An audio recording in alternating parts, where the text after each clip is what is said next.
Entonces resulta que necesito empezar primero con un tema muy teórico y es que asuman que ustedes tienen una utilidad antes de impuestos y de intereses de 3.000. Entonces suena muy extraño que si una compañía tiene intereses, vamos a colocarle acá 2.000 y luego tiene una utilidad antes de impuestos de 1.000, pues suena muy extraño porque los impuestos que esa compañía pagaría, asumiendo un 30%, sería 300. Sin embargo, cuando llega un valorador o una persona de valoración de empresas, toma esta utilidad antes de intereses e impuestos, que se llama EBIT, es decir, toma este 3.000 y lo que hemos dicho es que se asume como si el interés fuera cero. Entonces, en el momento en que uno dice que el interés es cero, pues lo que está haciendo es un castigo del ejercicio. Entonces, piensen ustedes que están convenciendo a alguien de vender su empresa y llega el momento en que ustedes están presentando la valoración por flujo de caja libre operacional. El cliente no tiene el contexto de que hay dos metodologías de valoración, una que parte del EBIT y otra que parte de la utilidad neta. Entonces, simplemente lo que ese cliente va a ver es algo muy extraño porque va a ver que el interés pasa a ser cero y que la utilidad antes de impuestos es 3.000, que es el mismo EBIT que está acá, y luego posteriormente va a ver que se multiplica el 30% de 3.000, que sería unos impuestos de 1.000. Entonces, en las dos metodologías de valoración, la que parte de la utilidad neta acá en Net Income sería 700, mientras que en la otra, lo que es el concepto de utilidad operacional después de impuestos WODI, no PAT, o como lo determina el profesor Damodaran, EBIT, por 1 menos T, pues son dos números muy distintos. Entonces nosotros decíamos, hay una metodología de valoración que parte de este número, que es la metodología de flujo de caja libre operacional, y hay otra metodología, en inglés se llama Free Cash Flow to the Firm, y hay otra metodología que parte de la utilidad neta, que en inglés se llama Free Cash Flow to Equity, flujo de caja al patrimonio.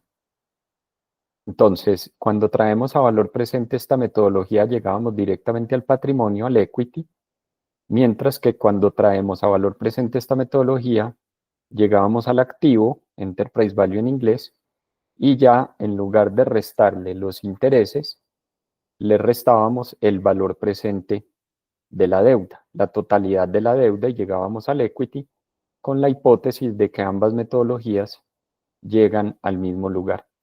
Lo que ocurre es que hay algo que no les conté, y es que como esto es un castigo, acá hay un castigo en la valoración, porque los impuestos de una metodología son 300 y los impuestos de la otra metodología son 1.000. Piensen ustedes en la persona propietaria de esta compañía viendo estos impuestos de 1.000, sabiendo que eso le está afectando el valor presente de este. ¿Quién le explica después que es que la deuda la restamos al final y que las empresas se valoran con la máxima totalidad de impuestos disponibles, o lo que se llama con un flujo de caja operacional o de desapalancado? Entonces el problema es que esto tiene un castigo, pero ese castigo después tiene una recompensa, y esa recompensa está escondida en el modelo. Lo que hicieron los teóricos de las finanzas corporativas fue que este beneficio fiscal, este beneficio de haber endeudado la compañía en 2.000, se lo devolvieron al modelo, pero de una manera muy extraña, en la tasa de descuento. Cuando se trae a valor presente con esta metodología, se trae a valor presente con la tasa exigida únicamente por los socios. En cambio, en esta metodología se trae a valor presente con la tasa exigida por los bancos y por los socios. Y nos dieron un permiso muy especial, un permiso que es bastante útil para compensar este castigo.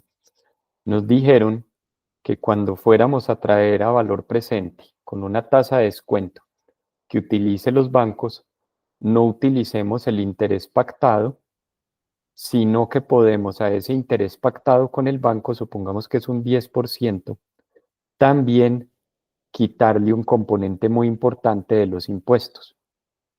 Entonces, miren qué confuso esto. Esto es muy difícil de explicar para una persona que no, pues que no tenga conocimientos financieros. En una metodología, resto los intereses y los proyecto. Si les gustó mi técnica de proyectarlos exactamente igual, buenísimo. Proyecto los intereses exactamente igual. Estos intereses, corrijo, estos intereses, los 2000, estos intereses los proyecto constantes. Estos intereses disminuyen la base tributaria. Ya los impuestos tienen el beneficio fiscal.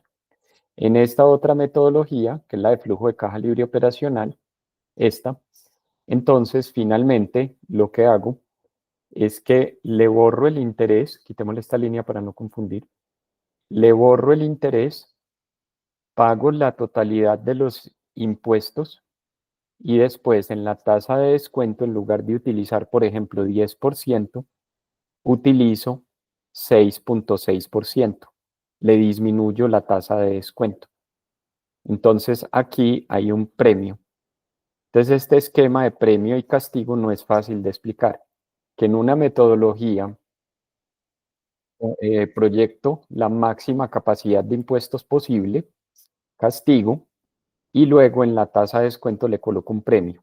Y que con este sistema de recompensa y castigo, ambas metodologías lleguen exactamente al mismo equity value. Por eso les digo, en la vida práctica se me hace tan difícil llegar exactamente al mismo equity value por ambos caminos, porque entonces estoy tomando varias decisiones. Una de las decisiones en las que más se nos dificulta llegar al mismo resultado es qué porcentaje de la compañía son dueños los bancos y qué porcentaje de la compañía son dueños los socios, que es lo que se conoce como el costo promedio ponderado de capital.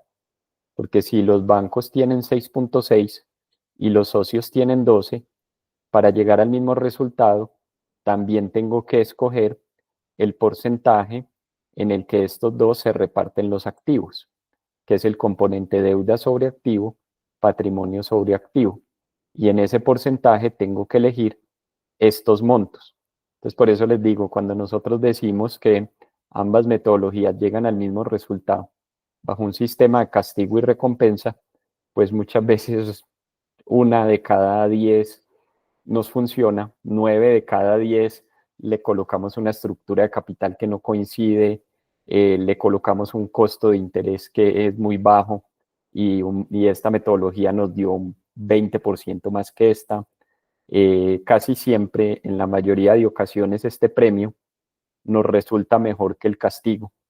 Entonces, en muchas ocasiones, la de flujo de caja libre operacional nos da un 20, un 30% más que la metodología de flujo de caja al patrimonio. Entonces, eso es bastante curioso. Además, que pues no hay consenso todavía en el mundo de las finanzas corporativas, ya les voy a mostrar por qué, de cuál es la estructura de capital que uno tiene que utilizar, o sea, este porcentaje cuando está haciendo una valoración. Finalmente, este flujo de caja libre operacional, cuando se corre de manera desapalancada, no se sabe quién está financiando este flujo de caja. Cuando se hace esta corrida, pues uno sabe que el banco es cero, pero uno todavía no ha definido el comprador qué estructura de capital va a utilizar ni qué costo de capital tiene. Entonces acá hay un ejercicio muy extraño porque uno se tiene que poner varios sombreros haciendo una valoración.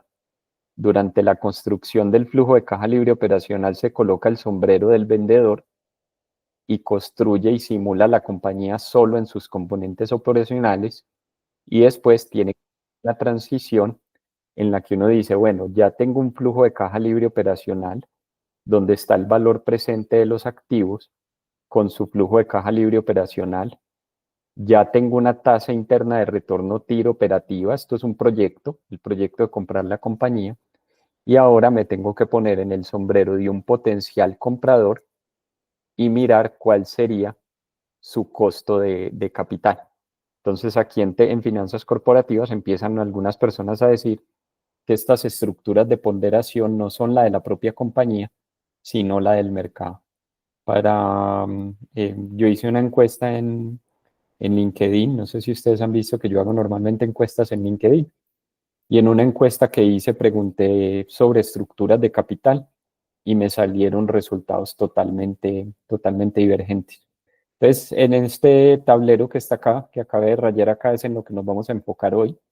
Se los tengo en forma de diapositiva y en forma de modelo en Excel para que no se preocupen si lo que acabé de decir no les sonó familiar.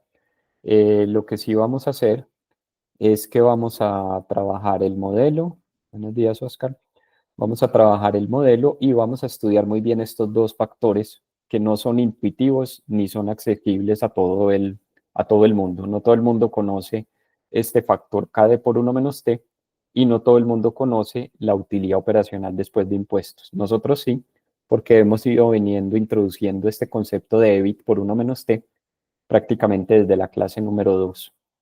Entonces empecemos primero por el factor K de por 1 menos T. A mí me gusta explicarlo de una manera algo extraña. Yo digo, miren, en la compañía hay una persona que no le gustan los bancos, hay una persona que dice que los bancos no, y esta compañía B, sí hay una persona que dice que sí, que no tiene ningún problema en solicitar créditos. Entonces tenemos compañía A versus compañía B. No le gustan los bancos y sí le gustan los bancos. Entonces, ambas son exactamente iguales y parten en el año 1 del mismo punto de partida. Entonces, las dos tienen exactamente la misma utilidad, una utilidad neta de 200. Luego, la compañía que sí le gustan los bancos solicita $1.000.000 al inicio del año 2 y observen lo que ocurre. Temporalmente le da la razón a este. ¿Por qué? Porque le incorporan un interés de 100, la utilidad neta es menor. Y en este caso esta persona dice, ¿sí ve? Yo sabía que los bancos no. En este momento tienen una utilidad menor porque los bancos se le llevaron el 10% del $1.000.000, se le llevaron $100.000 de intereses. Sin embargo, si ustedes observan, a pesar de que uno paga los $100.000 de intereses, y esto es salida de efectivo y esta es la tasa de interés pactada, hay una especie de beneficio. La persona que está haciendo la declaración de renta levanta la mano y dice, a mí me sirve este gasto, porque en lugar de pagar 100, que es lo que hubiera pagado, recuerden que ambas tenían los mismos números, voy a pagar 66. Entonces por aquí hay una especie de ahorro, que esta persona dice, yo me ahorré en impuestos, gracias a estos 100 de interés, tuve un ahorro de 34 con respecto a mi planeación financiera. Entonces, como es tan significativo, y ustedes dicen, ¿y por qué es significativo? Bueno, porque los intereses son 100 y el ahorro es 34. Eso es un 34% de ahorro en el interés.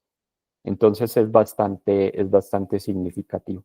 Y además, la compañía, esta compañía B, todavía no sabemos qué hizo con este $1.000.000. Simplemente por ahora le cargamos únicamente el componente de interés y aparece el interés pactado y aparece lo que se conoce como el beneficio fiscal de endeudarse, que el interés es deducible de impuestos. Entonces, en el dilema entre socios y bancos, los bancos tienen una ventaja muy importante y es que son deducibles como gasto, por lo menos en su componente de interés. Quiere decir que nosotros tenemos una tasa de interés pactada del 10%, pero este ahorro de 34% hay que incorporarlo dentro del costo financiero si así lo queremos, si así nos lo permite la persona de impuestos de la compañía. Porque en ese caso, en finanzas corporativas hay dos intereses. Están los $100.000 y están $66.000. Entonces hay un dilema en finanzas corporativas. ¿Cuál es el interés o cuál es el costo de financiación de una empresa? ¿El interés pactado o el interés pactado menos el ahorro tributario? Entonces, en finanzas corporativas utilizan el que tiene el ahorro tributario, el que tiene los 66. Buenos días, Ernesto. El que tiene los 66. ¿Por qué? Pues finalmente, porque hay un castigo, este es el que les digo que es el premio, de utilizar un menor interés y esto es lo que compensa ese castigo de tomar la utilidad antes de intereses e impuestos, que es un número muy elevado, e inmediatamente multiplicarlo por la tasa de impuestos. Entonces, tremenda metodología se inventaron los teóricos de las finanzas corporativas. Primero, no me miren a mí, yo no me inventé esto. Una metodología que llega directamente al equity, donde restan los intereses, donde la utilidad restan los intereses, llegan a la utilidad antes de impuestos y tienen el impuesto, y llegan a la utilidad neta, traen a valor presente neto esta utilidad neta, menos CAPEX más depreciación menos cambio en capital de trabajo, y llegan directamente al equity.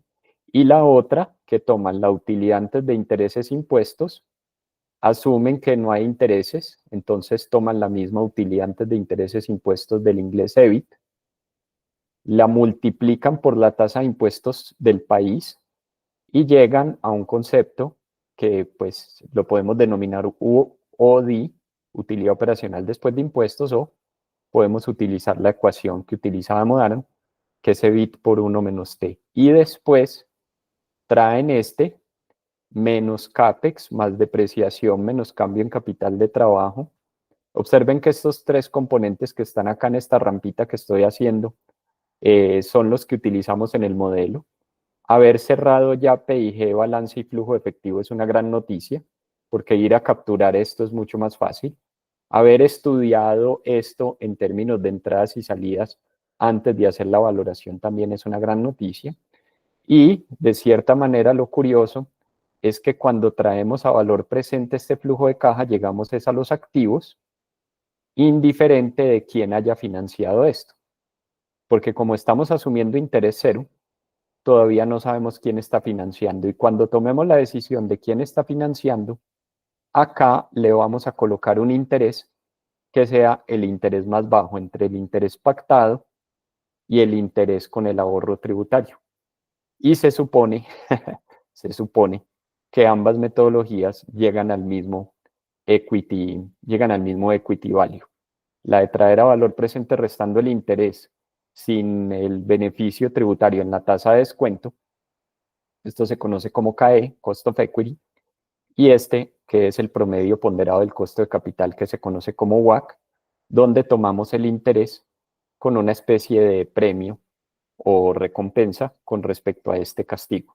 Entonces, en alguna clase yo les dije a ustedes que yo tenía una favorita, que mi metodología favorita de valoración era esta. ¿Por qué es mi metodología favorita de valoración? Pues porque primero, la historia cuadra.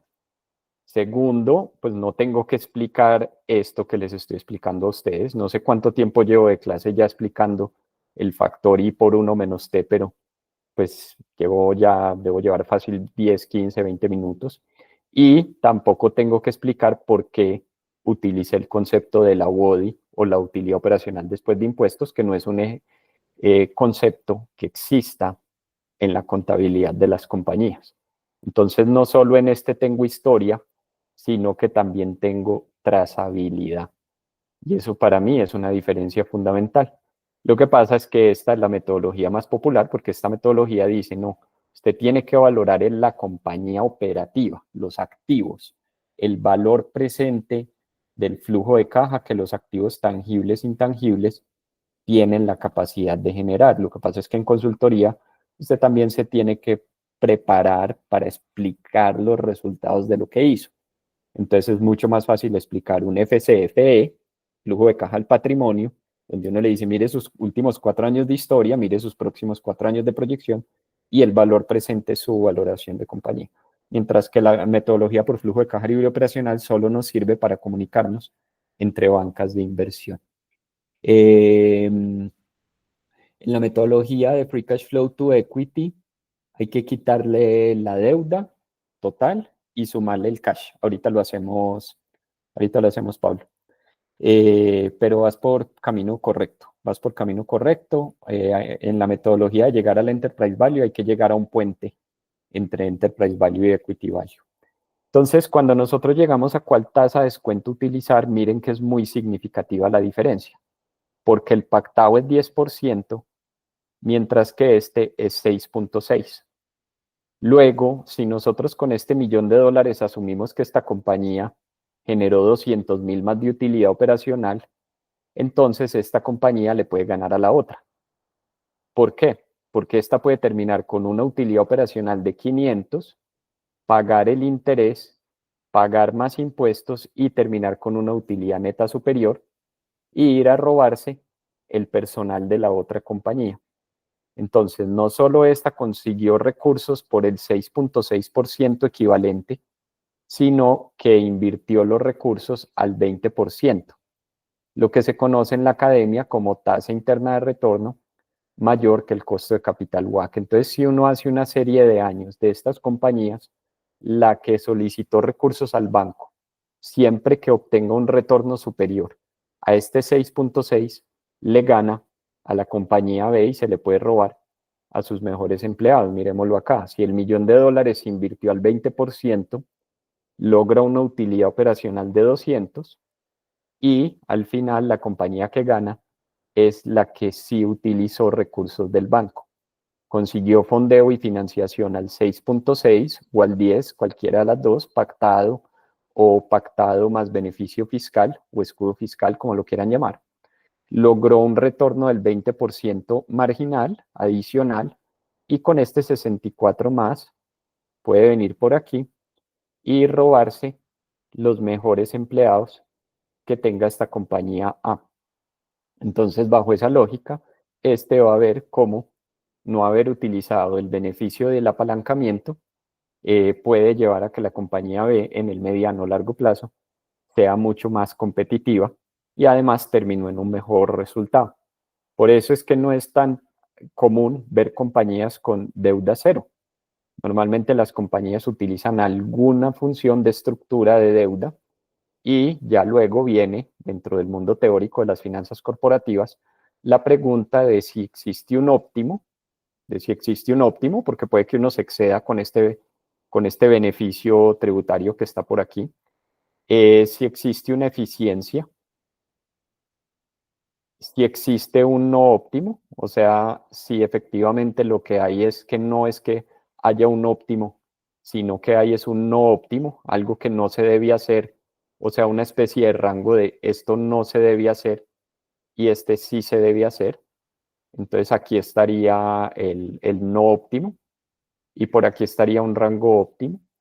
Están dentro de los que yo me incluyo, que creemos que esto es un monstruo dinámico, que uno puede pasar de subóptimo a óptimo, a casi riesgo total, luego a óptimo otra vez, porque esto es cambiante en el tiempo a medida que los resultados van mejorando. Entonces se abren ya una especie como de divergencias entre los que creen que existe una estructura óptima de capital, un nivel óptimo de endeudamiento, en este caso el millón, y los que no.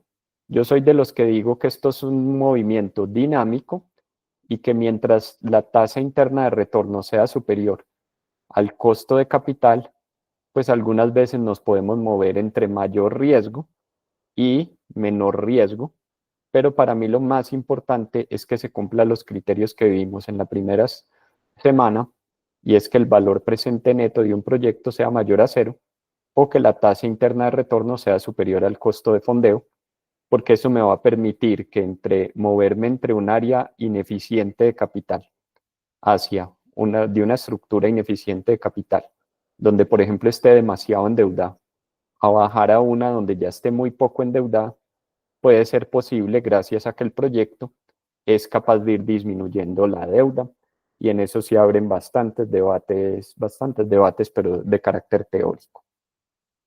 Entonces, cuando nosotros tenemos este concepto de la UODI, la utilidad operacional después de impuestos EBIT por 1 menos T, resulta que hay un concepto muy famoso, y ese concepto muy famoso es el componente del valor económico agregado EVA.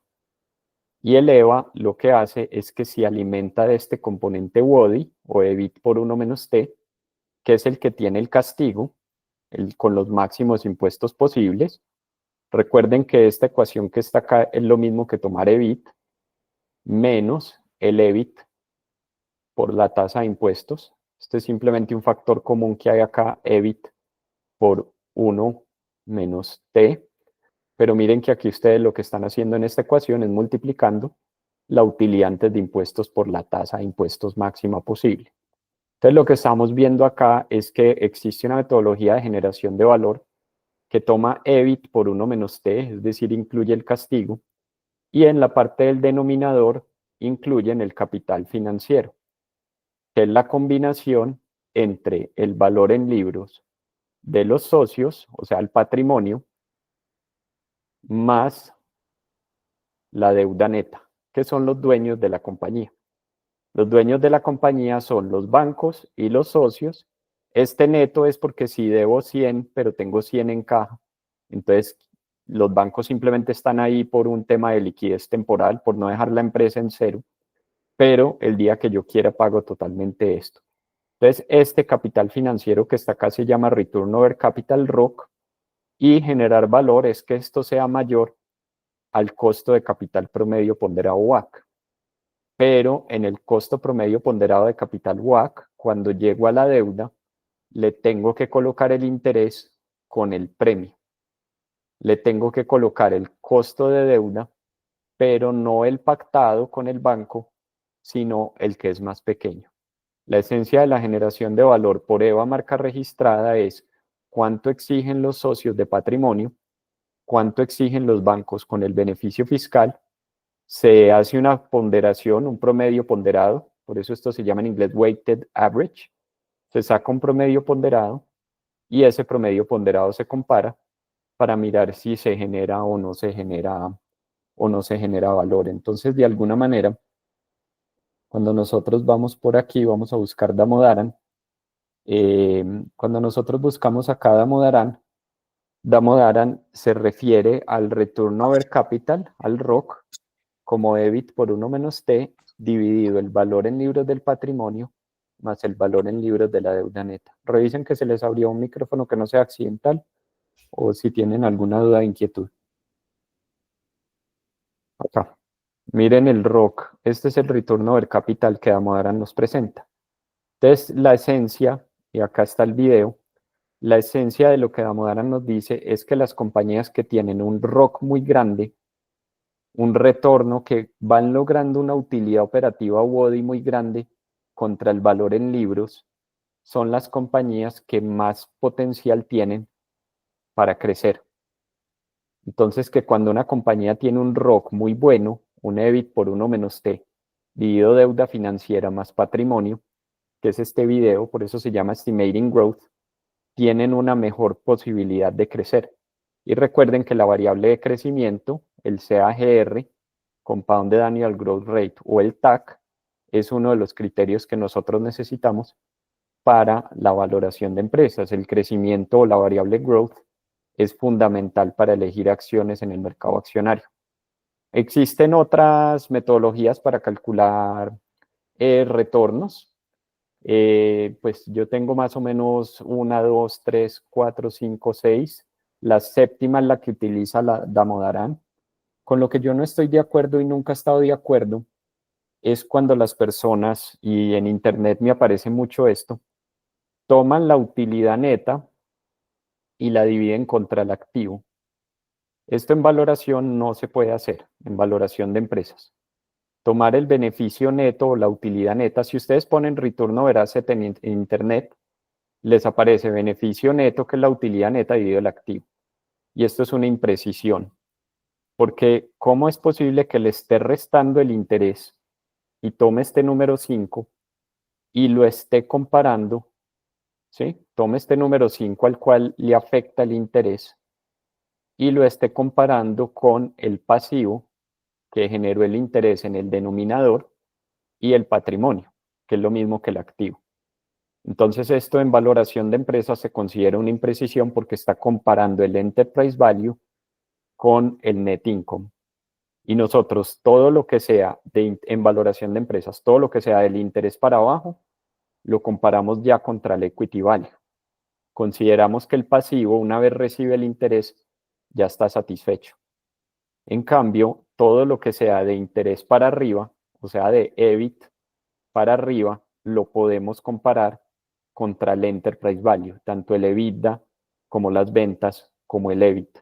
Entonces, este indicador de utilidad neta dividido activo, que lo enseñan mucho en análisis financiero los docentes, sobre todo docentes de análisis financiero, yo soy muy crítico, porque yo digo, esto me genera un problema para después hacer la transición a mí en valoración entre enterprise value versus equity value, y más o menos el 90 al 95% de los docentes enseñan el retorno sobre el activo tomando la utilidad neta, el menor número posible en el numerador y el mayor número posible en el denominador. Entonces, una empresa que esté muy endeudada recibe el doble castigo y se obtiene un retorno sobre el activo muy bajito.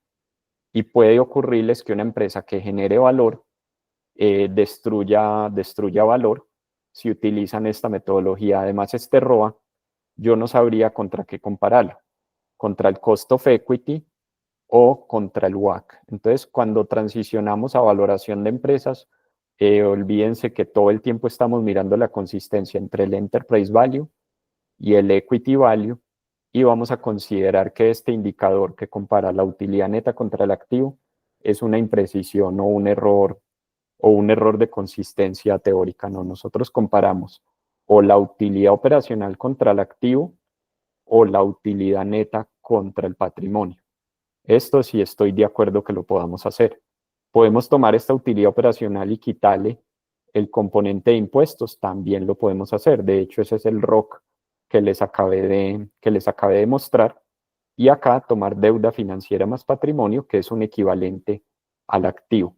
Pero se necesita tener esa consistencia en la que el return over equity, retorno sobre el patrimonio, lo comparamos. O tiene que ser mayor que lo exigido por los socios, y el retorno sobre el capital tiene que ser mayor a lo exigido por el WACC, que es la teoría del valor económico agregado EVA. Y volvemos a la discusión de que los valoradores tienen que saber que llega al equity value y al enterprise value. Revisen la grabación de la semana de la clase anterior,